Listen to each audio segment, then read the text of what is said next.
Hello, hello, hello. Welcome to an OBS tutorial on how to add Minecraft to your OBS or how to record it. First things first, if you guys just want to leave a like and comment down below for me for the algorithm, I would really appreciate it. And the next thing we're going to go ahead and do is just open up your OBS.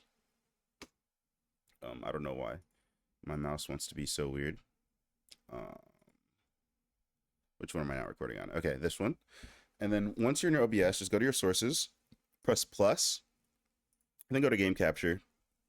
And then it's going to capture any full screen application, but I'm going to go capture specific window, choose window, and then minecraft.exe.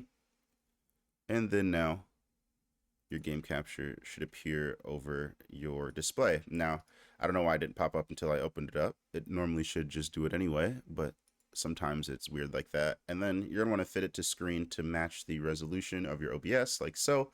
And then now we're playing some Minecraft. And then now if I start recording, it only records my Minecraft. If you guys have any questions, comments, or concerns, make sure to put them down below. But other than that, it's been a Minecraft tutorial. Thank you guys so much for watching. Or well, an OBS Minecraft tutorial. Thank you guys so much for watching. Have a wonderful day.